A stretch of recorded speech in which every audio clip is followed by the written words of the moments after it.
भैया जी कहीं मैं आपका एक बार फिर स्वागत है। मैं हूं प्रतीक त्रिवेदी। बातचीत के सिलसिले को शुरू करेंगे। अपने जो प्रवक्ता हैं, जो हमारे आज मौजूद हैं, मेहमान मौजूद, उनसे हम तारुफ भी कराएंगे आपका। लेकिन सबसे पहले जो आज बात है वो सुप्रीम कोर्ट की जो टिप्पणी है उस पर उन्होंने खास तौर से पूछा है कि किसानों के हालत के बारे में पूछा है। कोरोना के जो महामारी है और जो परेशानी है उसके बाबत उनसे पूछा है कि उनको खास तौर से उनका क्या जो नियम है, उनका कायदे कानून जो है उसका पालन हो रहा है या नहीं। इन तमाम सारे सवालों को पूछा। इससे पहले हम बहस की तरफ आगाज करें, बढ़ें। ये पैकेज सबसे पहले देखते हैं कहाँ पे क्या कुछ कहा गया, फिर उसके बाद आगे बढ़ते हैं।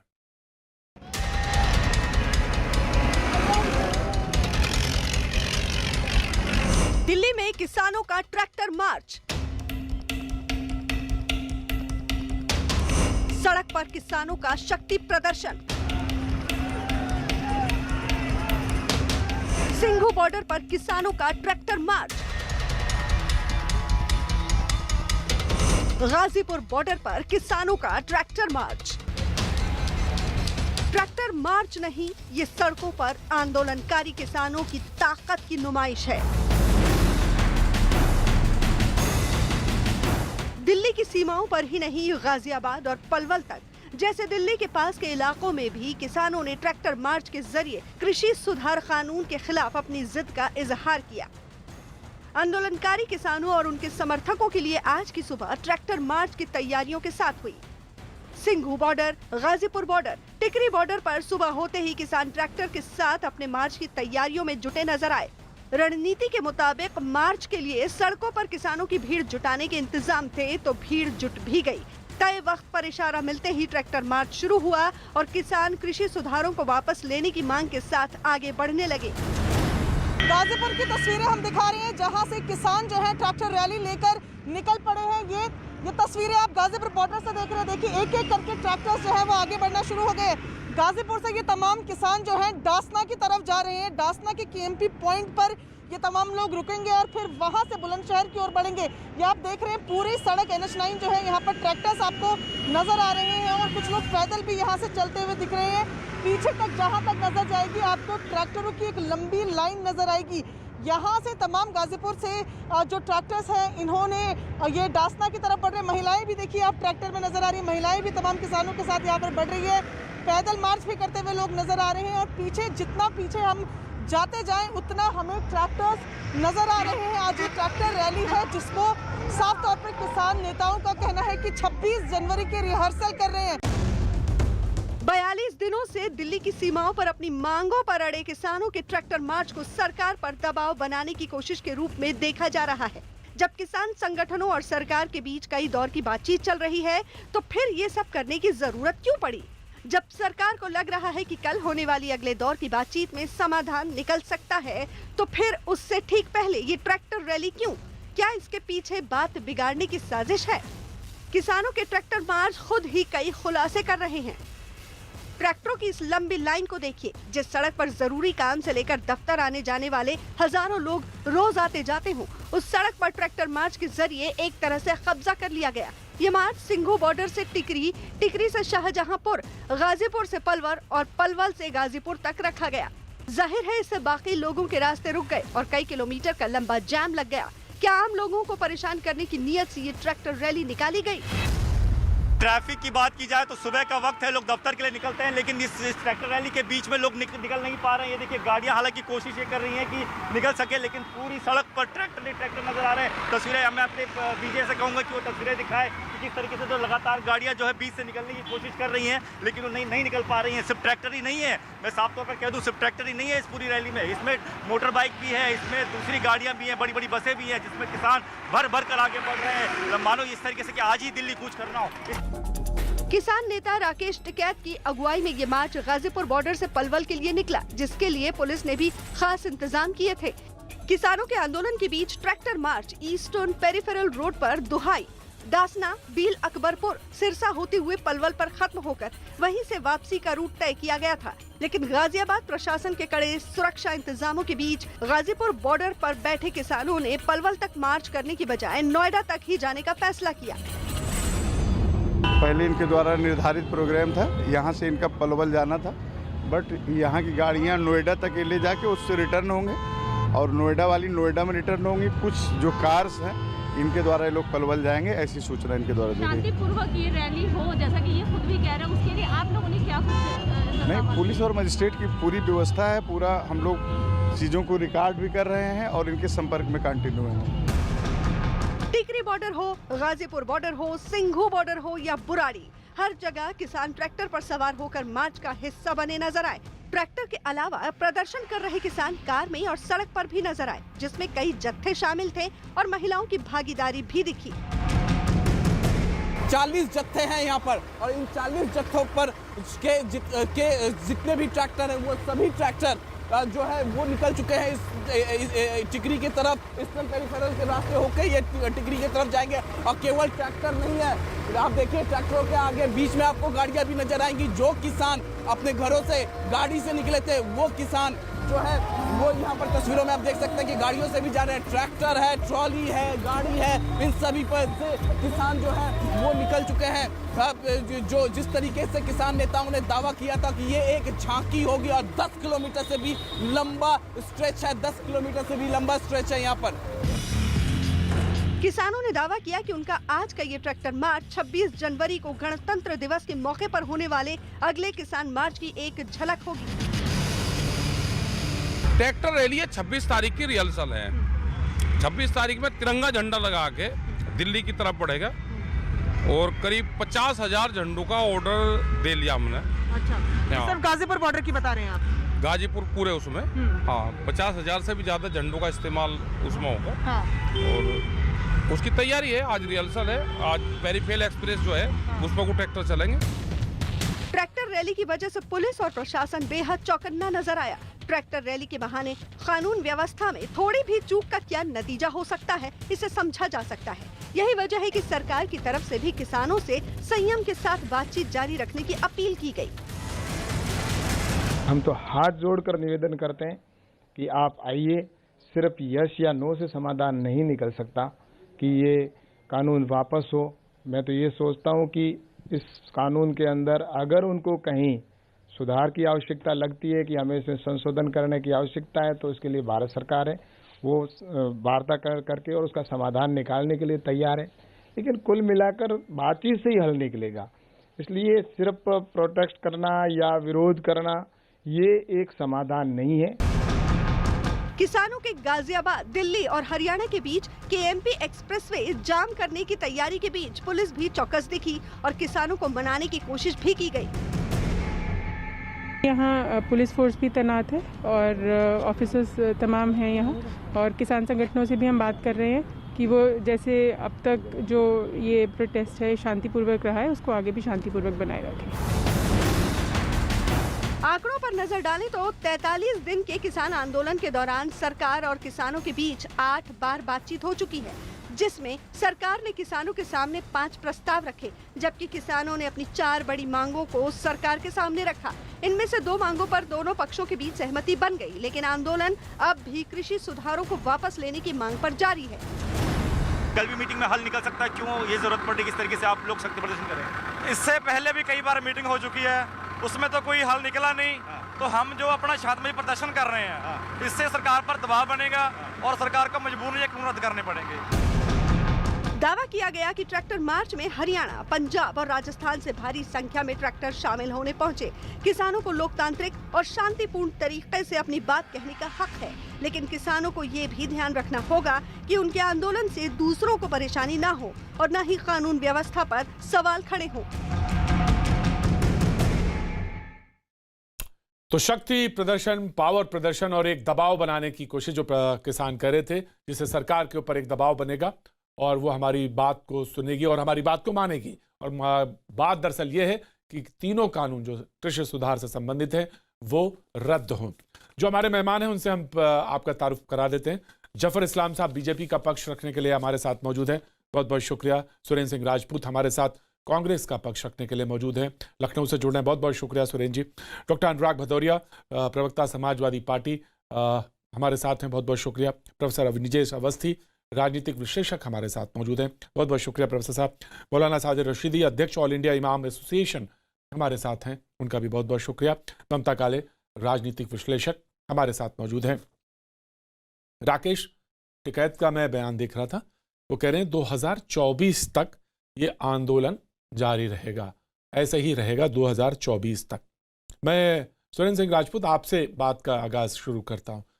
2024 अगर मैं का कारण और डेट का जो दिया है कि 2024 तक ऐसा ही रहेगा, तो मुझे तो लगता नहीं है जो जिस तरह का पावर प्रदर्शन और शक्ति प्रदर्शन हो रहा है, कल की बैठक में कोई हल निकलेगा इसका तो, क्योंकि जब वो कह रहे हैं ये रिहर्सल है, ये तो झांकी है, पिक्चर अभी बाकी है और वो 26 तारीख की तैयारी हो रही है, तो कहाँ कौन सा रिजल्ट निकलेगा वो बनती नजर तो नहीं आ रहा। और ये 2024 की एक डेट और दे दिया कि तब तक ये आंदोलन जारी रहेगा। बताइए साहब सुरेंद्र सिंह राजपूत।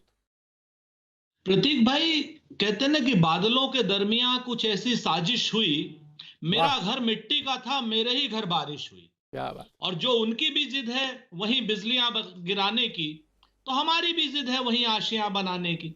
आप एक तरफा बात सुन रहे हैं राकेश टिकैत साहब की, ये तो सुन रहे हैं आप कि उन्होंने 2024 तक, ये आप नहीं सुन रहे हैं कि किसान का अस्तित्व जो है दांव पे लगा हुआ है। खेती किसानी उसकी मां जिसको धरती कहता है वो दांव पे लगी हुई है। आप ये नहीं देख रहे हैं कि उसका सर्वस्व न्यौछावर हुआ जा रहा है और वो दिल्ली के दर पे बैठा हुआ है अपने अभिभावक से, यानी अपने प्रधानमंत्री जी से मिलने के लिए, और ये उनसे आग्रह करने के लिए कि साहब आप इन बिलों को वापस ले लो, आप जो हमारा भला करना चाहते हो हम भला नहीं चाहते हैं आपसे। वो ये चाह रहा है कि आप सफेद चीनी है और सफेदी नमक है, वो ये कह रहा है कि आप हमारे मुंह में सफेदी के नाम पर आप हमारे मुंह में नमक डाल रहे हो चीनी की जगह पर। तो आप जबरदस्ती जब कह रहे हो कि सुधार कानून है और वो चाहता नहीं है तो मत दीजिए आप उसको, और आप उसको आज मना कर दीजिए, वो आज वापस चला जाएगा। ये 2024 सांकेतिक बात है। दूसरी बात जो अभी मैं आपका पूरा प्रोग्राम सुन रहा था प्रतीक भाई, आप लगातार ये आपके प्रोग्राम में कहने की कोशिश की जा रही थी कि किसान शक्ति प्रदर्शन कर रहा है, लोगों को परेशान कर रहा है। ये कोई नहीं देख रहा कि इन करोड़ों किसानों को, लगभग 62 करोड़ पूरे देश की एक जो आबादी है, उसको ये कानून परेशान कर रहे हैं। उन कानूनों को कोई अभी तक सरकार समझा रही है लेकिन किसानों की समझ में नहीं आ रहा। अन्न देवता को हम क्या नाम, अन्नदाता को हम देवता कह रहे हैं, अन्नदाता को वो कानून क्यों नहीं समझ आ पा रहे हैं? तो सारी की सारी कैबिनेट के द्वारा, सारी की सारी भाजपा के द्वारा। आप इस चीज को अगर आप देखेंगे तो आपको लगेगा कि आपको किसान का साथ देना चाहिए। आज किसान के साथ की आवश्यकता है प्रतीक भाई। आप भी ग्रामीण पृष्ठभूमि से हैं, आपका भी इतिहास रहा है तमाम यहां से लेके उन्नाव और हरदोई तक का, सॉरी सीतापुर तक का। तो ग्रामीण पृष्ठभूमि वालों को समझनी होगी ये बात कि धरती उनकी मां है। तो एक चीज को ये जरूर कीजिए कि किसान को कम से कम आरोपित मत कीजिए। किसान आपके सामने पावर प्रदर्शन नहीं कर रहा है, ये सरकार पावर प्रदर्शन कर रही है। सरकार थकाना चाहती है। बहुत बहुत शुक्रिया, बहुत बहुत शुक्रिया। मैंने जी बहुत बहुत शुक्रिया, मैंने आपकी बात सुनी और बात रखी, आपने बहुत तार्किक दृश्य से बात रखी। लगातार विपक्ष यही बात कह रहा है। सुरेंद्र राजपूत, आप अच्छे शेर कहते हैं, बहुत अच्छे शेर कहते हैं, मैं इस बात के लिए आपको दाद भी देता हूं। लेकिन कोई शेर अगर निकाल के इस बीच में ले आए, क्योंकि 4-5 लोग और बोलेंगे कि देर आए दुरुस्त आए, कम से कम उठे तो 70 साल में उठे या 80 साल में उठे तो जागे पे कोई शेर अगर आपको नजर आए, ना सुन लीजिएगा, जागे पे अगर कोई शेर आपको याद आए तो जरूर याद करके मुझे सुनाइएगा, क्योंकि मैं इतनी देर से सोच रहा था कोई शेर ध्यान नहीं आ रहा कि साहब सो रहे थे और यकायक उठे, और जब हम उठे तो हमने कहा कि बस सवेरा होने ही चाहिए, अब सामने जो भी पड़ेगा उसको रौन देंगे। इसमें कोई शेर अगर अच्छा हो और किसी भी शायर का हो, यहां से लेके पाकिस्तान तक, तो कोई भी शेर जरूर सुनाइएगा और मैं बड़ी इत्मीनान से सुनूंगा। और मैं जानना चाहूंगा जिस जगहों के आप नाम ले रहे थे, मैं उन सारे जिलों के आगे के किसानों को प्रणाम करता हूं, और किसानों को दुख दर्द अगर कोई समझ सकता है तो हम तो क्या बिसात रखते हैं। बहुत सारे लोग हैं इस मुल्क में जिन्होंने किसानों के दर्द और दुख दर्द को बयां किया है। बहरहाल मैं आगे बढ़ता हूं, और आज जो ये पैनल बैठा है, मौजूद है, इसके सामने वही सवाल है कि आखिर जब किसानों के बारे में एक बिंदुवार बात करने के लिए सरकार तैयार है, तो फिर इतनी ज्यादा जिद क्यों है? एक चीज लेके तैयार है, कहता मैं आपसे बात करना चाहता हूं। सुप्रीम कोर्ट कह रही है, सुप्रीम कोर्ट ने तो आज जो बात कही है वो तो काबिल तारीफ। उन्होंने कहा तबलीगी जमात के मामले में वो सुनवाई कर रहे थे, और उन्होंने कहा कि ये बताइए कि तबलीगी जमात के मामले में आपने कोई सबक लिया या नहीं सबक लिया। अब वहां पे कानून का पालन हो रहा है तो नहीं हो रहा है। सॉलिसिटर जनरल ने कहा नहीं साहब नहीं हो रहा। और आप जिस तरह के हालात देख रहे हैं और जो तमाम सारे स्ट्रेन को लेकर बातें हैं वो बड़ी चिंताजनक है। बीजेपी के प्रवक्ता की तरफ हम इशारा करते हैं, वहां से बातचीत को फिर शुरू करते हैं, आगे बढ़ते हैं फिर उसके बाद। जी रफ़ इस्लाम साहब। देखिए प्रतीक जी, अभी मैंने सुना और आपने सही कहा, मैं आपको दाद देता हूं आपके प्रेजेंस ऑफ माइंड को कि आपने उनको याद तो दिलाया कि 70 साल तक आप सोए थे और आज जागने की कोशिश कर रहे हैं। पहले तो उनको सबसे पहले अनाउंस करना चाहिए कि जो हमने अपने मैनिफेस्टो में 2019 के मैनिफेस्टो में लिखा था उसको उसकी निंदा करनी चाहिए सबसे पहले। कोई आदमी अगर उसको लगता है कि कोई उसको कल अगर मतलब बदले हुए मन से लगता है कि गलत हो रहा है, हालांकि सब कुछ वही हुआ है जो ये चाहते थे, तो आज इनको कहना चाहिए कि मैनिफेस्टो में जो हमने कहा था वो सब चीजें गलत थी।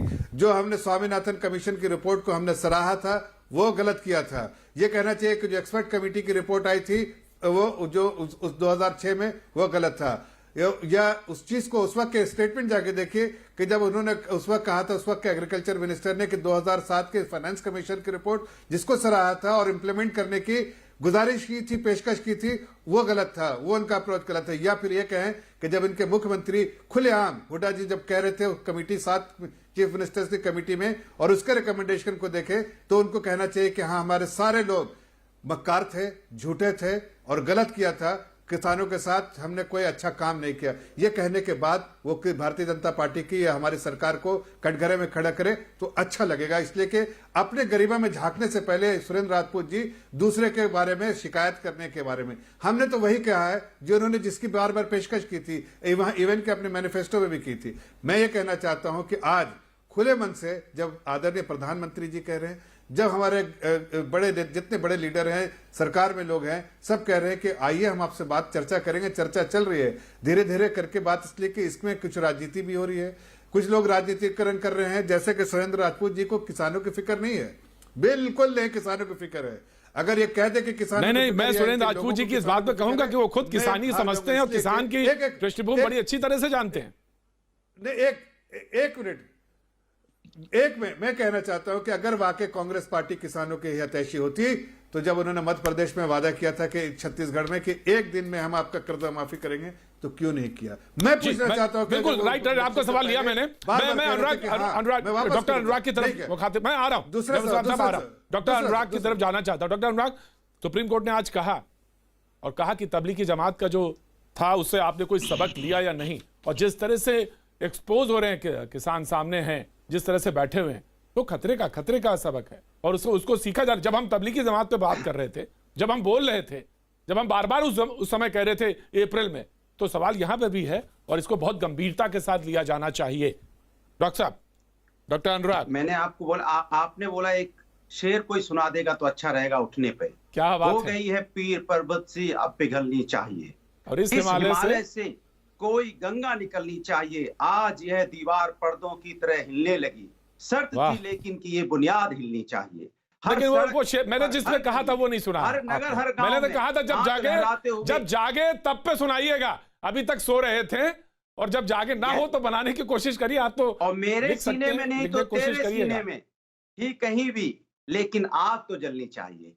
मैं आपसे मुझे मालूम है कहीं दरख्तों के साए में धूप लगती, मैंने पढ़ी है, लेकिन मैं ये जानना चाहता हूं कि मैं ये जानना चाहता हूं, कोई ने उस समय लिखा था, दुष्यंत जी ने जब लिखी होगी ये लाइन, तो दुष्यंत जी को इस बात का एहसास होगा कि एक दिन यहाँ पे जालिम सरकार आएगी भारतीय जनता पार्टी की, जो तानाशाही करेगी, तब ये कविता हमारी बहुत काम आएगी उन लोगों के लिए, जो लोग, जो देश, जो हिंदुस्तान इस सरकार की जुल्म से परेशान होगा, तब ये कविता याद करेगा तो उसे पता चलेगा कि ठंड में किस तरह किसान ठिठुरता हुआ, और 60 किसान मौत के गले लग चुका है, उसके बावजूद भी वहां से हिलने को तैयार नहीं है। इसके मतलब वो बताना चाहता है हिंदुस्तान को कि हिंदुस्तान अब जगो, क्योंकि ये जालिम सरकार को लाशों से कोई लेना देना नहीं है, लाशों से इसे कोई मतलब नहीं है। ये लाश के ऊपर से निकल के चली जाती है, बस उन धन्ना सेठों की उनके दरवाजे पे जाके माथा टेकती है। ये वो सरकार है जो धन्ना सेठों के लिए काम करती है, लेकिन गरीबों के लिए नहीं।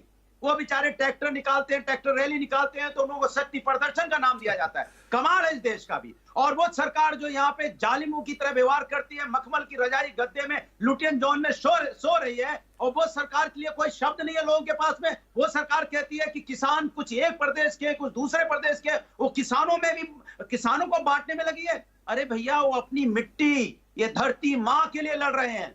धरती माँ के लिए किसान लड़ रहे हैं। आप किसके लड़ रहे हो? आप धरती माँ के लिए नहीं लड़ रहे हो। आप धरती माँ का जो अनाज पैदा करेगी धरती माँ, धन्ना सेठों के घर में जाके गोदाम में भरने के लिए लड़ रहे हो। ये अंतर है आप में और किसानों में। किसान यहाँ अनाज पैदा, आप बिचौलियों के लिए लड़ रहे हैं, आप किसान के लिए नहीं, बिचौलियों के लिए लड़ रहे हैं। अनुराग जी, आप बिचौलियों के लिए लड़ रहे हैं, मिडिलमैन के लिए लड़ रहे हैं, आप किसानों के लिए नहीं लड़ रहे हैं। राज्यसभा में पहुंच गए, गरिमा मेंटेन कीजिए। आपको बता दें, आप किसानों के लिए लड़ते तो आवाज उठाते। कांग्रेस की सरकार में जब मिलकर बैठे थे तब आप किसानों के लिए क्यों नहीं उठाया बात? क्यों नहीं बात उठाया? क्या कोई इतिहास है आपका? क्या मुलायम सिंह ने कभी उठाई? अरे नहीं अच्छा बोल पाते तो अरे क्या बेवकूफ जैसा बात करते रहते हो? अरे क्या बेवकूफ जैसा बात करते हो? चिल्लाने से काम चलता है? जरा बताओ ना, जरा क्या बताओ ना? अरे क्या बेवकूफ जैसा? अरे भैया बताओ तो जरा सा, ये बेवकूफ जैसा चिल्लाने के अलावा कुछ नहीं तुमको मालूम है? हिंदुस्तान की बात हो रही है, आपको पाकिस्तान की बात करने में आनंद आता है। बात हो रही तो किसान के बारे में बताओ ना। तुम्हारे जो अन्नदाता जो क्या किया, अन्नदाताओं के लिए क्या किया तुम लोगों ने? सिवाय उन लोगों को इस्तेमाल करने के बारे में कुछ नहीं किया। उत्तर प्रदेश की सरकार ने लूटा उन लोगों को कुछ नहीं किया उन लोगों के साथ। इसलिए आज बेवकूफ जैसा यहाँ पर हरी झंडी बंद करो। इसलिए कांग्रेस के दलाली मत करो। यहाँ पर आके कांग्रेस की दलाली मत करो, मिडिलमैन की दलाली मत करो। दलाल रहे हो तुम लोग, दलाल पार्टी, दलाल सरकारियों में दलाल वाले सरकार में। अरे दलाल सरकार में तुम लोग रहे, इसलिए दलालों के तुम आज हितैषी बन के बैठे हो। जी दोनों लोगों से जफर इस्लाम साहब और डॉक्टर अनुराग भदौरिया। जफर इस्लाम साहब, जफर इस्लाम साहब के अलावा क्या जानते हो? दलालों के अलावा डॉक्टर अनुराग भदौरिया, जफर इस्लाम साहब। दलालों के सरकार के साथ रहे, आज अन्नदाताओं की चिंता नहीं, दलालों की चिंता तुम्हें। जफर इस्लाम साहब, दलालों की तुम्हें सर, अरे भैया तुम्हें सब मालूम है, बेवकूफ जैसा नहीं अपने जैसे हमको मत सिखाने की कोशिश करो जाके अपने मुलायम सिंह और उसके, अरे मुलायम सिंह और उसके बेटे को जाके बताओ, समझे? किस तरह से अरे बहुत पढ़ा भैया, लेकिन ये दलालों के हितैषी नहीं बन के रहेंगे। मैं दोनों लोगों को रोकना चाहता हूँ, डॉक्टर अनुराग भदौरिया, जफर इस्लाम साहब, दोनों को रोकना चाहता हूँ। आप दोनों लोग बहुत, डॉक्टर अनुराग भदौरिया और जफर इस्लाम दोनों लोग बड़े पढ़े लिखे लोग हैं, दोनों बहुत पढ़े लिखे लोग हैं, लेकिन दोनों को रोकना चाहता हूँ। किसान के हित, किसान के भलाई को लेकर तमाम सारी बातें हो रही हैं। आज सुप्रीम कोर्ट की जो टिप्पणी थी, मैं उनकी तरफ, मौलाना साजिद रशीदी साहब, उन्होंने पूछा कि तबलीगी जमात वाले उस मामले में आपने कुछ सीखा या नहीं सीखा, और वो सबक आपने लिए या नहीं लिए, क्योंकि किसान तो एक्सपोज है, जिस तरह से वो जा रहा है आ रहा है, वो एक खतरा तो लगातार बना हुआ। मैं आ रहा हूँ डॉक्टर अनुराग भदौरिया, मैं आ रहा हूँ, डॉक्टर अनुराग भदौरिया, मैं आ रहा हूँ सर। डॉक्टर अनुराग भदौरिया, अच्छा नहीं लगता है आप बोलते रहे, ऑडियो डाउन रहे, अच्छा नहीं लगता सर। मैं आ रहा हूँ, साजिद रशीदी साहब जी, जनाब जी। प्रतीक भाई, मुझे बड़ा अफसोस है आज की इस टिप्पणी पर, इसलिए कि बम्बई हाई कोर्ट ने 22 अगस्त को एक फ़ैसला दिया था कि तबलीगी जमात को बलि का बकरा बनाया गया है, और सारे नियमों को, सारे कानूनों को ताक पर रखकर उनको कहीं ना कहीं इस बात में, इस चीज़ में घसीटा गया है। दूसरी बात यह है कि सुप्रीम कोर्ट को क्या सिर्फ तबलीगी जमात या किसान आंदोलन दिखता है? मामला वो सुन रहे थे, उस सुनवाई के दौरान उन्होंने, तबलीगी जमात का मसला अलग था, उन्होंने ये कहा कि भाई वहां पे जो एक्सपोज हुए लोग, वो उसके सबक हम ले सकते हैं या नहीं ले सकते हैं, और सबक लेने चाहिए, ये मसला था। उसको सही रेफरेंस में रखना मेरी जिम्मेदारी है, तो वो सही रेफरेंस में रख रहा हूं मैं। सर आप मुझे सिर्फ ये बताइए, क्या देश में किसान आंदोलन या तबलीगी जमात को लेकर ही बात की जा सकती है? बंगाल में आंदोलन को लेकर बात की जा सकती है, और तबलीगी जमात अगर कहीं पे कोई चीज गड़बड़ है तो उसको लेकर भी बात की जा सकती है, और उससे कोई सबक लिए जा सकते हैं। सर मुझे सुन तो लीजिए, मैं सुनने के लिए सर मुझे सुन तो लीजिए, कम से कम 1 मिनट तो बोलने दीजिए।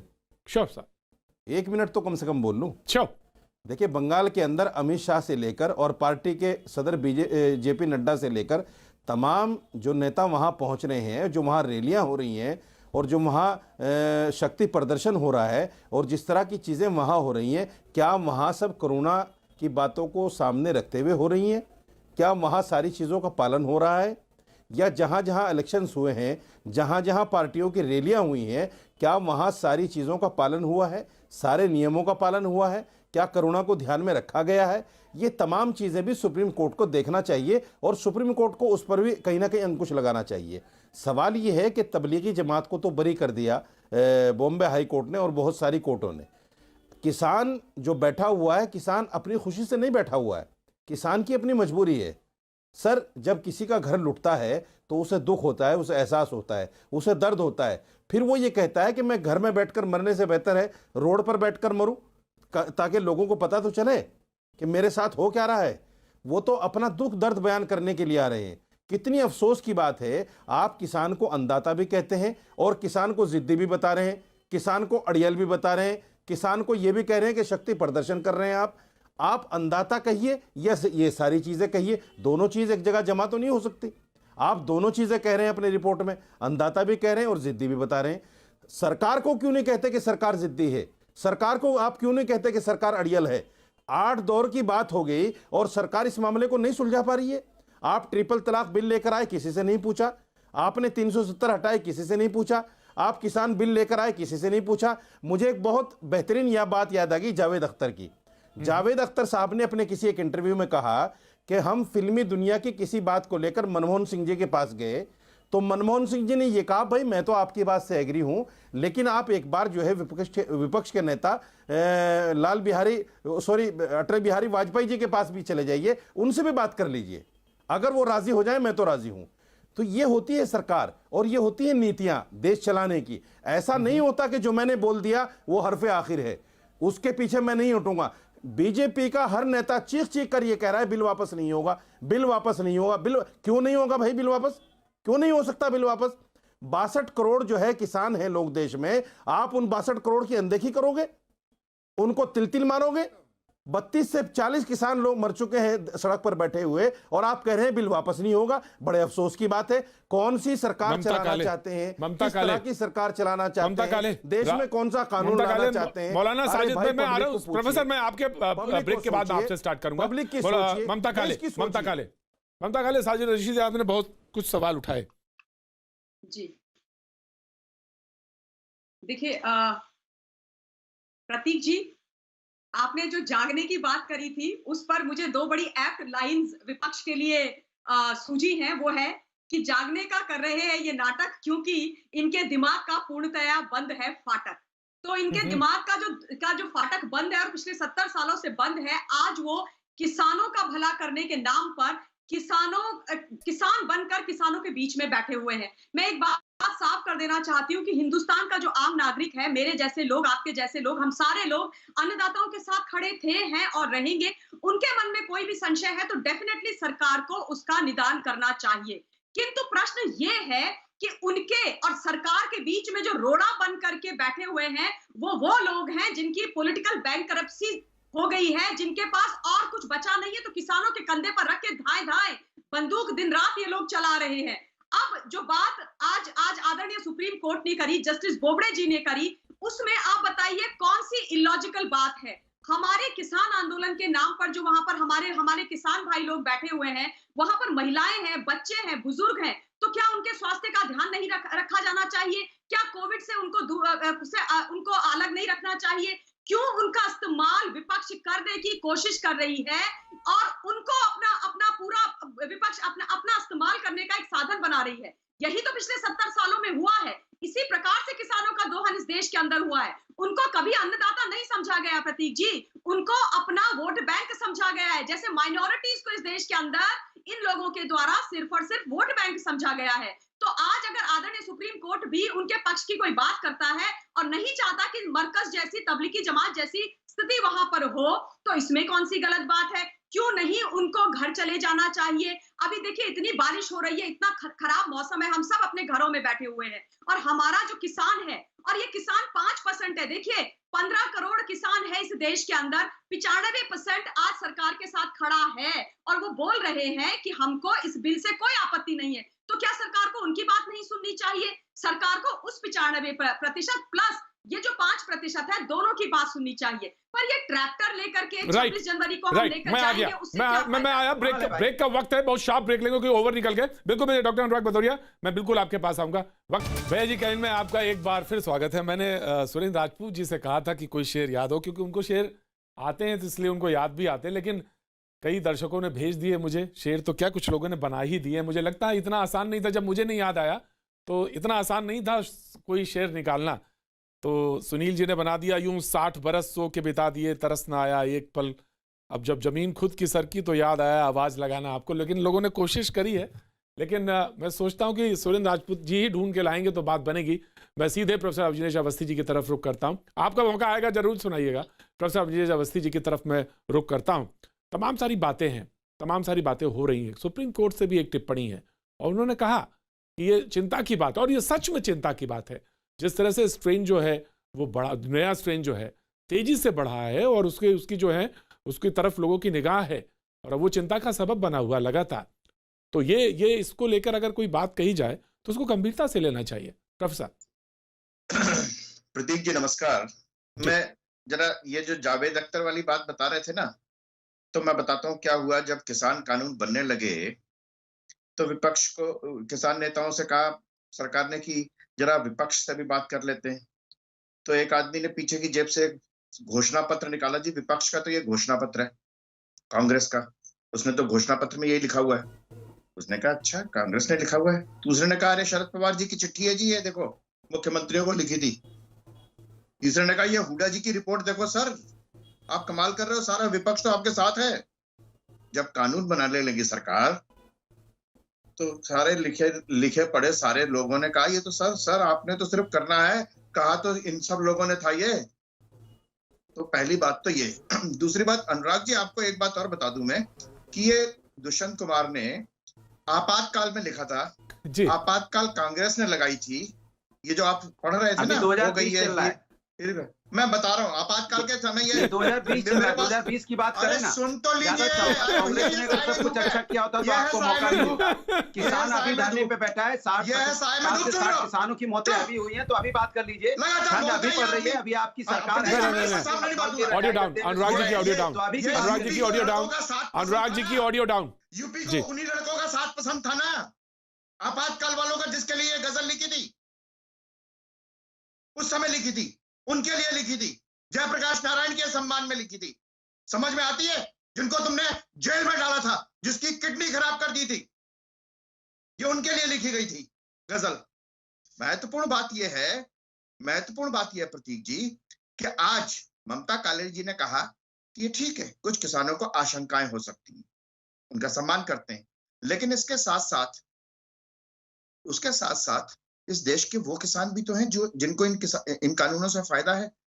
3 लाख किसान आत्महत्या कर चुके हैं, इनके कानों पे जूनी रोगी कोई ट्रैक्टर लेकर के दिल्ली की तरफ नहीं बढ़ा। भाई किसान आत्महत्या क्यों कर रहे हैं? वो आड़ती है या जिनसे उधार लेते हैं वो उनको मार देते हैं, जान से मरने पे मजबूर कर देते हैं। कोई नहीं आया इनमें से, ना अनुराग भदौरिया आए, ना रशीदी आया यहाँ पर ट्रैक्टर लेके चल पड़ता दिल्ली की तरफ कि जी किसान आत्महत्या कर रहे हैं। क्या कर रही है, क्यों कर रहे हैं? 70 सालों में कोई ट्रैक्टर लेकर के नहीं आया दिल्ली की तरफ। मरते रहे किसान, फसल डूबती रहे, फसल बीमा मिला तो इन्होंने क्या कहा कि ये बीमा कंपनियों का फायदा कर रहे हैं। बीमा बंद कर दो फिर तो। आज किसान को फसल बीमा से फायदा है कि फसल खराब हो, सूखे में जाए, बाढ़ में जाए, लेकिन उसको फसल का पैसा मिलता है बीमे के माध्यम से। लेकिन इनके दिमाग पे तो पड़े हुए पत्थर, और पत्थर नहीं है, वास्तव में यह है कि अगर 1 साल ये कानून चल गया तो जैसे गैस जब मिली थी, शौचालय जब बने थे, तब इन्होंने मखौल उड़ाया था, अरे गैस से कोई वोट मिलते हैं, गैस से कोई देश में पॉजिटिव सकारात्मक संकेत आते हैं, शौचालय बनाने से क्या होगा।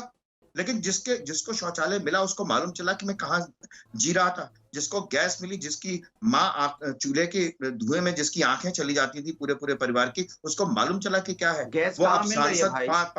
पांच वो पैसे लेकर के गैस का कनेक्शन दिलवाने के लिए उसको एमएलए और एमपी के पास जाने की जरूरत नहीं थी, उसको घर पे आकर के मिल रहा था। 1 साल तक ये कानून लागू हुआ है तो किसान यही जय जयकार करेंगे, एक फसल आ जाने दो, सबको अपनी फसल का पूरा पैसा मिलेगा, किसानों की आय दुगनी होगी। इनको ये डर है कि अगर एक बार हो गया तो क्या करेंगे, रईस जो सीटें हैं वो भी चली जाएंगी। मैं डॉक्टर साहब आपको नंबर, डॉक्टर साहब मैं दे रहा हूं आपको मैं 10-15 सेकंड देता हूं, क्लैरिफिकेशन आपको देना है। डॉक्टर अनुराग भदौरिया कुछ देना चाहते हैं, मैं सीधे इसके बाद मैं आ रहा हूं सुरेंद्र राजपूत आप ही के पास। देखिए डॉक्टर अनुराग भदौरिया, हाँ देखिए ये कंपेयर कर रहे थे कि कांग्रेस के समय आपको कांग्रेस जैसा बनना जी जी जी जी डॉक्टर अनुराग भदौरिया और 1 मिनट ऑडियो, एक शेर सुनाना चाहते हैं प्रोफेसर अविनाश अवस्थी, हमारी डिबेट में तो ये सब होगा। हाँ जी, ये जितने नेता दिखाई देते हैं ना, उनके लिए शेर लिखा, उनके लिए भी दुष्यंत ने एक शेर लिखा था। ये घोषणा हो चुकी है कि मेला लगेगा यहाँ पर, हर नेता घर पहुंचकर कपड़े बदलने लगा है। कभी कोई वो टोपी लगा के आ जाता है, कभी पगड़ी बांध के आ जाता है, कभी दाढ़ी बढ़ा के आ जाता है, कभी जेएनयू पहुंच जाता है, कभी जामिया पहुंच जाता है, कभी वहां पहुंच जाता है मानवाधिकार, कभी सेना के लिए पहुंच जाता है, कभी डैम रोकने के लिए पहुंच जाता है। बड़े खुशनुमा माहौल में बात है, पढ़ लेना ये साय में धूप पढ़ना। अनुराग नहीं, अब मैं बोलूं? हाँ जी बिल्कुल बिल्कुल। दाढ़ी बढ़ा के आ जाते हैं, कभी दाढ़ी बड़ी करते हैं, कभी छोटी करते हैं। बिल्कुल सही कह रहे हैं आप, कहाँ कह रहे हैं हम समझ सकते हैं, आपकी व्यथा समझ सकते हैं। आप देश के बारे में बात कर रहे हैं तो सही कर रहे हैं आप। आपने दाढ़ी बढ़ाने घटाने की बात की है तो मैं समझ सकता हूँ आप कहाँ बोल रहे हैं। वैक्सीन के बारे में नहीं आप कहाँ बोल रहे हैं? देश ने समझ गया आप किसकी दाढ़ी के बारे में बात कर रहे हैं। अच्छी बात है, आप समझदार आदमी हैं, आरएसएस के लोग हैं, आप समझते हैं कि कहाँ बोल रहे हैं। बीजेपी ने वैक्सीन बनाई है, दाढ़ी बढ़ा रहा है, बीजेपी ने वैक्सीन बनाई है। बोलिए आप, बीजेपी वाली वैक्सीन के बारे में बोल रहा था। आप समझते हो तो मैं बीजेपी वाली वैक्सीन, समझदार लोग आते हैं बीजेपी वाली वैक्सीन के बारे में बोल रहा था। सारे में सारी बात कह जाते हैं। बीजेपी वाली वैक्सीन के बारे में आप कई बार अच्छी बातें करते हैं, कई बार आपके अंदर से इंसान जल जाता है, जो आपका प्रोफेसर होता है अंदर से, कई बार जल जाता है तो वो सच बात आ जाती है। इसलिए आपको मैं बधाई दे रहा हूँ। बीजेपी वाली नहीं, आप बधाई के पात्र हैं, कोई बात नहीं, हड़ाइए नहीं, आपने जो बोल रहे हैं आप सही बोल रहे हैं। तो मैं ये कह रहा हूं अग्नेश अवस्थी जी, आप कविताएं सुना रहे थे, ये कह रहे थे जयप्रकाश नारायण की बात आप कर रहे थे, तो कांग्रेस ने जो किया था तो बीजेपी का भी यही हाल होगा मुझे लगता है। उसके साथ आप कांग्रेस के पद चिन्हों पे चल रहे हैं, कांग्रेस के पद चिन्हों को आपने अपना लिया है, तो आप भी तानाशाही करेंगे, इसलिए आपका भी वही हाल होगा। आप भी बाद में जगह खोजते घूमेंगे, इसलिए अन्नदाता का सम्मान कीजिए, अन्नदाता की मौतें हो रही है, उस पर थोड़ी संवेदनाएं दीजिए। 50 से 60 किसान की मौत हुई है, कुछ तो बोलिए प्रभु। जी ऑडियो डाउन, मैं आ रहा हूँ। सुरेंद्र राजपूत, उसका एक बहुत मजबूत शेर था, मुझे याद आ जाए, और वो ये था कि रोटी ना हुई तो पैरों से पेट ढक लेंगे, ये लोग कितने मुनासिब हैं इस सफर के लिए, चलो चले यहां से उम्र भर के लिए, यहां दरख्तों के साए में धूप लगती। सुरेंद्र राजपूत, दरअसल ये थी कि जब बातचीत से ही हल होगी, ये आपको भी मालूम है, और रास्ता वहीं से निकलेगा। तो ये जो ट्रैक्टर है सड़कों पे लाना और ये बार बार कहना कि नहीं 2024 तक की तैयारी है, ये किस बात का अंदेशा, ये किस बात की ओर इशारा कर रहा है? आपने कहा था आप वो देख रहे हैं, मैं इसलिए कह रहा हूं कि इस बात से आपकी मनोदशा भी तो पता चलती है, ये भी तो एक बात पता चल सकती है कि 2024 तक आप एक इशारा कर रहे हैं। सुरेंद्र राजपूत, प्रतीक भाई, बड़ी दुखद बात है जिस तरीके की बातें किसान की मनोदशा को लेकर के कही जा रही हैं और समझी जा रही हैं। मुझे ईमानदारी, भाई आप 95% किसान की बात क्यों नहीं करते हैं? आप 95% किसान की क्यों ले? आप तो वहीं से आते हैं, आप 95% किसान की बात क्यों नहीं कर रहे हैं? भैया सुरेंद्र का ममता काले ने कहा ना, मैं 95 नहीं, सुनिए, मैं तो 99.99% किसान की बात कर रहा हूं। आप समझिए, आपके जानने वाले थे कैलाश गौतम जी, उन्होंने एक जगह पे लिखा था कि तेज धूप और नंगे पांव, वो भी रेगिस्तान में, और मेरे जैसे जाने कितने हैं इस हिंदुस्तान में, और जोता बोया सींचा पाला और बड़े जतन से देखा भाला, खड़ी फसल तो 7 महाजन भी है खलियान में।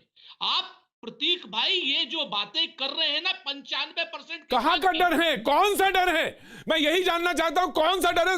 जफर इस्लाम साहब बैठे हैं, पॉइंट वाइज आप कहिए, खेत से अगर फसल ले जाने की बात है, वाजिब दाम, ज्यादा दाम की बात है, बिचौलिया को खत्म करने की बात है, कोल्ड स्टोरेज की चेंज की बात है, फसल के बोने से पहले उसके दाम को तय करने की बात है। आपके पास ऑप्शन है। अब वो सरकार कर रही है एमएसपी पे आपको गारंटी दे रही है, लिखित दे रही है, उसके बावजूद अगर आपको लगता है प्राइवेट प्लेयर्स के पास आप उससे भी ज्यादा बेच सकते हैं तो वो भी ऑप्शन है। तो सारे ऑप्शंस तो आपके पास है। बिजली में आपने संशोधन की बात मान ली, आपने पराली वाली बात आपने मान ली, फिर क्यों नाराजगी और काहे का जिद है? आप बताइए सुनील राजपूत, एक एक पॉइंट पे बात करिएगा, एक एक पॉइंट पे। मुझे कितनी देर आप समय देंगे? क्योंकि आप ये डिबेट है, ओपन डिबेट है, ओपन डिबेट है, एनीबडी कैन इंटरवेन यू, यानी ये ओपन डिबेट है सुरेंद्र राजपूत जी। मैं टाइम नहीं दे रहा हूं, लेकिन कोई अगर किसी बात को किसी को लगेगा तो वो बीच में टोकेगा। ये ओपन डिबेट है ना। मुझे और किसी से मतलब नहीं है प्रतीक, मैं आपका बहुत सम्मान करता हूं, और कोई एंकर होता तो अभी तक उड़ा देता, अपनी जगह पर है। आपने आपका बहुत सम्मान है आपका, और मैं उस प्रतीक का सम्मान करता हूं जो प्रतीक वास्तव में सम्मान के योग्य, जो बहरे बाबा का पोता है। आप मेरी बात को दो तीन चीजें, मैं मुद्दे की बात कहता हूं, मुद्दे की बात, इसके अलावा बिल्कुल नहीं कहूंगा। पहली चीज, आपने कहा कि साहब इनमें बिचौलिए खत्म होंगे। सच बात यह है कि मंडी में जो आढ़तिये जिनको ये बिचौलिया कह रहे हैं, जिनके पास अभी तक लाइसेंस था, जो सरकार लाइसेंस देती थी, वो आज की डेट में मात्र आधार कार्ड निकालेंगे और अपना बाहर से खरीदेंगे, और उसके बाद क्या रेट जाएगा वो देवास ने बताया है। आज कमल पटेल जो मध्य प्रदेश के कृषि मंत्री हैं, उनके छोटे भाई ने एफआईआर कराई है 3 बिचौलियों के खिलाफ कि उनका पैसा लेकर के वो बिचौलिए भाग गए हैं। आज ही कल कराई है एफआईआर, चाहिएगा तो मैं कॉपी दे दूंगा आपको। मध्य प्रदेश के कृषि मंत्री कमल पटेल के भाई ने, सुन लीजिए आप, नंबर 1। नंबर 2, मंडियां खत्म करने की साजिश में मध्य प्रदेश में इन्हीं की सरकार है। 350 से ज्यादा मंडियां हैं, 70 से ज्यादा मंडियां खत्म हो चुकी हैं। चूंकि आढ़तिये कह रहे हैं कि हम यहां लाइसेंस क्यों रखें, वो कह रहे हैं कि साहब हमको बाहर आधार कार्ड दिखाते हैं, लोगों से फसल लेते हैं और भाग जाएंगे। अब तक तो हमारी मजबूरी थी, सरकार के पास हमारी सॉल्वेंसी रखी रहती थी। आप बात समझिए। तीसरी बात मैं आपको बता दूं, मंडियां तो खत्म करने की साजिश है। दूसरी बात, जो बड़े प्लेयर्स हैं, जब ये food and essential commodities act 1955 में जब ये सारी चीजें नहीं रहेंगी कि इनको कितने रुपए कितना खाद्यान्न इकट्ठा रखना है, तो जिस तरीके से मक्के का दाम इस वक्त 2200 रुपए के 1850 रुपए की जगह 800 रुपए हुआ, क्योंकि 5 लाख टन मक्का बड़े व्यापारियों ने इंपोर्ट कर लिया टाइम पे। लेकिन इंटरनेशनल मार्केट में मक्के का रेट बताइएगा, जरूर बताइएगा। जी जफर भाई उसको उस मक्के को लेकर के 800 रुपए और 600 रुपए में खरीद लेंगे किसान से। तो एक बात आपकी सुनिए, ये बहस का हिस्सा है, लगातार चली आ रही सुरेंद्र भाई, ये बहस का हिस्सा है। लगातार मक्के का उदाहरण दिया जा रहा है, लगातार मध्य प्रदेश का दिया जा रहा है, लगातार मंडी का उदाहरण दिया जा रहा है, लगातार इसके क्लैरिफिकेशंस भी हैं। जफर इस्लाम साहब, देखिए प्लीज क्लैरिफाई। प्रतीक जी, मैं जवाब देता हूं। पहली बात तो मैं ये देखिए, मैं जवाब देना चाहता हूं, एक मिनट। पहली बात तो ये कह रहे हैं कि बार बार इन लोगों ने मंडी समिति जो है उसको खत्म होने की बात कही। मैं आपसे बात करना चाहता हूं कि इस बिल में कहीं पे भी दिखा दीजिए जो कहीं भी इस बिल में मंडी को खत्म करने की बात हो। हमने इतना कहा है कि मंडी के अलावा, मंडियों के अलावा हम और एक मिनट मैं बीच में आप देखिए आप अरे सुन लीजिए पहले आप एक मिनट, अभी आपको जो बीच में आप मत बोलिए, एक मिनट पहले जवाब देने दीजिए। फिर प्रतीक जी प्लीज सुरेंद्र राजपूत जी क्लैरिफिकेशन ले लीजिए। सुरेंद्र राजपूत जी क्लैरिफिकेशन ले लीजिए, प्लीज क्लैरिफिकेशन ले लीजिए। अपने आप खत्म, आप ही ने कहा था कि सही बात बता दीजिए। वो बताएंगे मंडी पे उनका क्लैरिफिकेशन है। आपने कहा था ओपन डिबेट है, बता दीजिएगा, इसलिए बता रहा हूं। शायद राइट, बताइए। अच्छा सुन लीजिए, मंडी समिति खत्म करने की पेशकश इन लोगों ने की है अपने मैनिफेस्टो में। देखे, हमने मंडी समिति खत्म करने की कोई पेशकश नहीं की है, बल्कि हमने कहा है कि अन्नदाताओं की चिंता है, इनको अन्न की चिंता है और दलालों की चिंता है, दलाली करने के लिए चिंता है। आपको दलालों और दलाली की चिंता है, लेकिन आपको मंडी, हमने ये कहा कि मंडियों को और अरे सुनिए, आप क्या पढ़ लिखे, आप बेवकूफ मत बनाइए, जाके अपने पूछिए नहीं, आपसे पूछता हूँ, आपसे आप पढ़ लेके आइए, आप पढ़िए। मैं आपसे पूछता हूँ कि आपने क्या पढ़ा है इसमें? आपके बताइए कि जो फाइनेंस कमीशन की रिपोर्ट में क्या लिखा है, फाइनेंस कमीशन की रिपोर्ट में क्या लिखा है?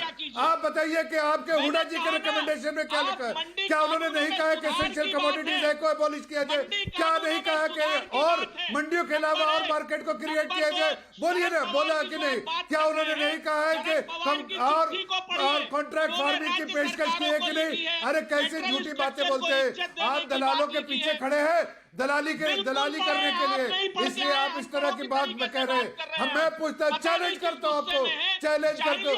मैं दोनों को रोकना चाहता हूं, मैं दोनों को रोकना चाहता हूं, बहुत कल दोनों को रोकना चाहता हूं, मैं दोनों को बहुत निवेदन के साथ। दोनों लोग जानकार लोग हैं, दोनों को मैं व्यक्तिगत तौर से जानता हूं, दोनों लोग बेहद मैं आ रहा हूं डॉक्टर साहब, मैं आ रहा हूं, दोनों लोग बेहद जानकार लोग हैं, मैं दोनों लोगों को व्यक्तिगत तौर से भी जानता हूं। मैं आ रहा हूं जफर इस्लाम साहब, मैं आ रहा हूं। मैं जानना चाहता हूं कि जो आप बात कह रहे हैं, मैं उसको पूरा वक्त दूंगा आपको, पूरा वक्त दूंगा। डिबेट ओपन है जफर इस्लाम साहब, ऑफ कोर्स डिबेट ओपन है, मैं आपको दे दूंगा वक्त। मैं 10 सेकंड में सवाल करना चाहता हूं।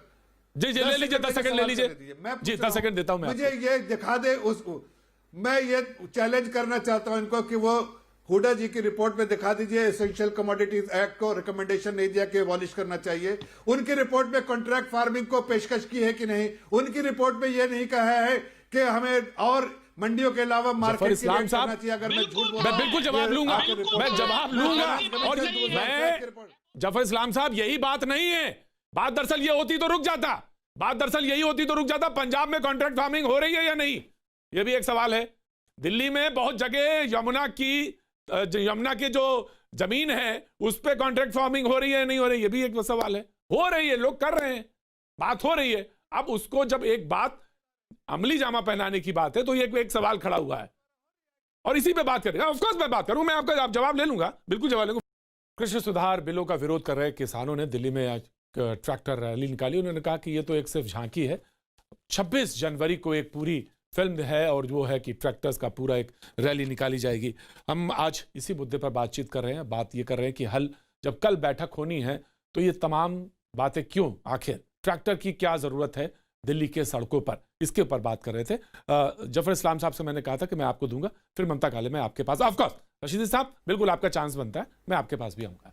जफर इस्लाम साहब, मुझे मौका कब मिलेगा? मेरी आवाज भी बंद हो जाएगी, बोलने पे नहीं जाएगा, सारा अत्याचार समाजवादियों पे करेंगे आप। नहीं मैं तो इतना सम्मान करता हूं आपका। आज आप पूरे मूड में बैठे हैं। नहीं, आप हमारे मित्र भी हैं। देखिए मैं जफर इस्लाम साहब, अरे ऑडियो डाउन, आवाज डाउन कीजिए इनका, ऑडियो डाउन। आप हमारे मित्र हैं, मित्रता में तो इतना चलता, मैं आपको कम बोलने का मौका दूं तो चलेगा। आप सुनिए, आप बहुत ज्यादा बोल देते हैं, इसलिए इस वजह से मुझे कहना पड़ता है। जफर इस्लाम साहब,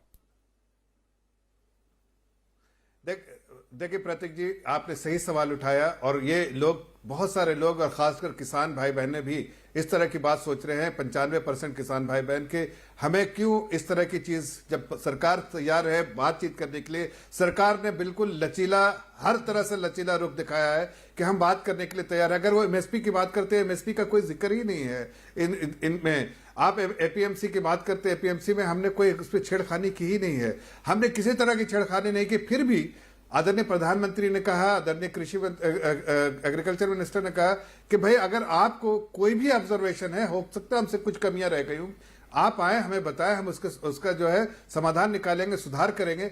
लेकिन अगर ये हो कि बिल ही वापस हो जाए तो इसमें लगता है कि कहीं ना कहीं उसमें कहीं आप जो है स्टैंड ले रहे हैं, वो बिल पे स्टैंड नहीं ले रहे, मतलब एक किसी राजनीतिक पार्टियों की तरह स्टैंड लिया जा रहा है। और मुझे लगता है इसमें कुछ लोग राजनीति कर रहे हैं। जब दिखते हैं कि वहां पर यादव जी जब इसके बारे में बात करते हैं तो लगता है कि हाँ नहीं किसान के वोट के अलावा आपकी सरकार, अरे भाई अब दलालों की दलाली मत कीजिए, किसानों की चिंता होती तो आपके सरकार थी, 70 के दशक से क्या आमदनी हुई, नहीं क्या आमदनी करवाए आपने? सुरेंद्र राजपूत जी, आपने क्या आमदनी की है 70 के दशक से किसानों की? जरा आप बताइए किसान भाई बहनों के, हमने क्या किया है? आपने कुछ नहीं किया। अरे अरे अरे क्रांति को छोड़िए, अभी उनके आप उन क्रांति के बार बार मत दोहराइए। उनकी अगर दुर्दशा जो आपने की है, हमने तो उनका, अरे भैया उसको छोड़ दो ना। उस वक्त आपको सरकार ने बनाया था तो क्या आप ढोल पीटते रहते क्या? आपने कुछ किया है तो मैं इसको चलाता भी हूँ, लेकिन अगर किसानों की आमदनी नहीं बढ़ाई तो किसान, अरे आपको इस जानकारी है क्या? आप सरकारी मुलाजिमों की, अरे आपको ये जानकारी है कि नहीं कि सरकारी मुलाजमत में ज्यादा सैलरी बढ़ी, आमदनी बढ़ी, किसानों की आमदनी पे आपने कोई चिंता नहीं की, किसानों की आमदनी की आपने कोई चिंता नहीं की, सरकारी मुलाजमत की आपने बढ़ाई सैलरी, ये तो हम सब जानते हैं। नहीं आपने जो किया तो मैं आता हूँ, आगे बढ़ाता हूँ, बहस को आगे बढ़ाता हूँ, बहस को आगे बढ़ाता हूँ, बहस को आगे बढ़ाता हूँ। जी मैं दायरा बड़ा करता हूँ। समाजवादी पार्टी के प्रवक्ता मौजूद हैं, उन्होंने कहा कि मुझे बोलने का मौका कब दें। ऑफ कोर्स डॉक्टर अनुराग मैं आ रहा, ममता काले मैं उससे आपसे पहले उनको मौका दे देता हूं, लेकिन देखिए अनुराग भदौरिया, जब मैं रोकूंगा तो आप रुक जाइएगा, बराबर लगातार मत बोलिएगा, लगातार बोलते मत जाइएगा। जी डॉक्टर अनुराग भदौरिया। देखिए मुझे लगता है भारतीय जनता पार्टी ने अपना जो आइडल है, आदर्श, कांग्रेस को मान लिया है। जो कांग्रेस ने किया था वही हम कर रहे हैं, तो कोई दिक्कत नहीं है। ठीक है भैया, जो कांग्रेस की हालत हुई थी आपकी हालत हो जाएगी, एक बात। दूसरी बात, ये जो बार बार कह रहे हैं मंडी नहीं खत्म होगी, तो मैं बार बार एक ही एग्जांपल देता हूं। बीएसएनएल धीरे धीरे हम लोग जितने लोग यहाँ बैठे हैं, जब जियो एयरटेल और जब प्राइवेट हुआ था, जब ये कम्युनिकेशन, तो आपको पता होगा सब कहते नहीं बीएसएनएल खत्म नहीं होगा, बीएसएनएल खत्म नहीं होने दिया जाएगा। आज बीएसएनएल की हालत ये हो गई है कि बिकने की कगार पे है और 4G लाइसेंस तक नहीं मिला है। पार्टनर 3G लाइसेंस पे काम कर रहा है बीएसएनएल। वही हालत मंडी की हो जाएगी। आज ये कह रहे हैं मंडी बंद नहीं होगी, मंडी बंद नहीं होगी, मंडी बंद नहीं होगी। जब ये प्राइवेट पार्टी इंटर कर जाएगी, धीरे धीरे मंडी में लोग जाना बंद कर देंगे, मंडी बंद कर देंगे, आना बंद हो जाएगा। वसूलेंगे, फिर 1700 का 1000 रुपए में किसानों से खरीदेंगे, फिर किसान सुसाइड करने पे कहीं का नहीं रहेगा। ये चाहते हैं धीरे धीरे गला घोंट देंगे किसान का। किसान जागरूक है, किसान जान चुका है कि आगे जाके हमारी बर्बादी बीएसएनएल की तरह होगी। इसे ठीक है, आप उदाहरण बार बार दे रहे हैं ना, किसी कंपनी का उदाहरण आप बार बार दे रहे हैं। वो क्या चाह रहा है? जफर इस्लाम साहब नहीं, वो क्या चाह रहा है? एक छोटी सी बात चाह रहा है कि मेरी एमएसपी फिक्स कर दी। अगर मंडी में जो एमएसपी हमें मिल रही है, वही एमएसपी प्राइवेट, उसको क्लैरिफाई कर दीजिए। किसी कंपनी का नाम ये ले रहे हैं बार बार, बीएसएनएल का नाम, उसको क्लैरिफाई कर दीजिए। सुन लीजिए बीएसएनएल का आपका बार बार जफर इस्लाम से बेहतर कौन बताएगा इस बात को? जी देखिए नहीं, बीएसएनएल को 3G लाइसेंस 4G लाइसेंस मिल गया। सवाल उसका नहीं है, सवाल क्लैरिफाई करने का है। वो क्लैरिफाई करेंगे आपकी बात को, वो आपकी बात को क्लैरिफाई करेंगे डॉक्टर अनुराग भदौरिया। डॉक्टर अनुराग भदौरिया वो क्लैरिफाई करेंगे बात को। अरे भदौरिया जी, नहीं डॉक्टर कब से अरे 4G लाइसेंस मिला नहीं मिला? नहीं डॉक्टर साहब, ऑडियो डाउन। जफर इस्लाम साहब क्लियर करिए। देखिए मैं सिर्फ इतना कह रहा हूं कि बीएसएनएल के अलावा इनको कोई एग्जाम्पल नहीं है। देखिए जब कंपटीशन पैदा होती है तो सरकार का नहीं है, सरकार का काम है कि कंपटीशन पैदा हो ताकि एक आम नागरिक को उसको सारी सुविधाएं मिले और बेहतर दाम में मिले। इसलिए सरकार का काम है कंपटीशन क्रिएट करना, और उससे फायदा किसको होता है? एक आम जो ग्राहक है उसको फायदा होता है। वो कौन है? देशवासी है। इस तरह से अगर यहाँ पर अगर मार्केट खुलेगा तो सबसे ज्यादा फायदा किसको होगा? किसान भाई बहनों का। उनके मूल्य में, उनके लागत से ज्यादा मूल्य मिलेगा उन्हीं को। इसलिए अरे उससे ज्यादा लागत मिलेगा। और अगर एक मिनट, अरे भाई किसानों नहीं किसानों के बारे में चिंतित होते हैं तो आप जब यूपीए सरकार में थे तो आपने क्या किया? क्या किया आपने? कोई तो चीज बताइए कि आपने किया। नहीं कोई चीज तो बताइए किसानों के लिए क्या किया? किसानों के दलालों के लिए किया आपने? मैं बताता हूँ दलालों के लिए किया, दलाली की आपने, लेकिन आपने किसानों के लिए कोई काम, एक चीज तो बताइए किसानों के लिए किया आपने? अरे कह तो दीजिए किसानों के लिए क्या किया? ममता काले, मौलाना साजिद रशीदी, ममता काले दलाली करने के लिए बैठे। बहस भटके, मैं आ रहा हूं सर, सुरेंद्र राजपूत जी मैं आ रहा हूं। ममता काले बहस आगे भटके, किसानों पर बात फिर से वापस। जी बिल्कुल प्रतीक जी, किसानों पर ही बात होनी चाहिए क्योंकि मुद्दा किसानों का ही है, चाहे वो 5% किसानों का हो। और जहां तक विपक्ष का सवाल है तो इनका किसानों के बारे में जो पॉइंट ऑफ व्यू रहा है वो रहा है राम नाम जपना और किसानों का माल अपना। जितने भी यहाँ पर बिचौलिए हैं, जितनी भी मंडियां हैं, आप इनसे पूछिए सुरेंद्र जी से, इतने सालों में जब इन्होंने देश पर राज किया तो क्या इन्होंने उन मंडियों में सारी जितने भी वहां पर चलती है मंडियों के अंदर जितने भी किसी भी प्रकार की कोई चीजें चलती, क्या इन्होंने वहां पर इलेक्शंस कराए? 2004 से 2014 तक कौन कृषि मंत्री थे? उस वक्त कितनी किसानों की आत्महत्याएं हुई, ये आप बताइए। कितना किसान परेशान था, आप ये बताइए। आपने उसके लिए क्या किया? अब तो आपका लेफ्ट के साथ गठबंधन हो गया है साहब। आप वेस्ट बंगाल में उनके साथ चुनाव लड़ रहे हैं, तो पहले आप केरला के अंदर एपीएमसी लगवाइए, केरला में किसानों को वो सारी सुख सुविधाएं दिलवाइए जिनकी आप यहाँ पर बात कर रहे हैं। और उसके बाद बहुत आवश्यक बात, आप मुझे ये बताइए कि ऐसा कौन सा किसान आंदोलन होता है जिसके स्वरूप में, जिस किसान आंदोलन में बैठ करके विपक्ष एक देश में प्रधानमंत्री जी के अनिष्ट की बात करता है। अटल बिहारी वाजपेयी जी ने दिल्ली से लेकर के बंबई तक अनिष्ट की बात करी थी भाजपा ने किसान आंदोलन में महेंद्र सिंह टिकैत के साथ। फिर से कहता हूँ पढ़ लिख के आया कीजिए, फिर से कहता हूँ पढ़ लिख के आया कीजिए। अटल बिहारी वाजपेयी जी का जो महेंद्र सिंह टिकैत जी के किसान आंदोलन को समर्थन दिया था रामलीला ग्राउंड से लेकर के और बंबई के पोर्ट तक, उसको जरा पढ़ लीजिए एक बार।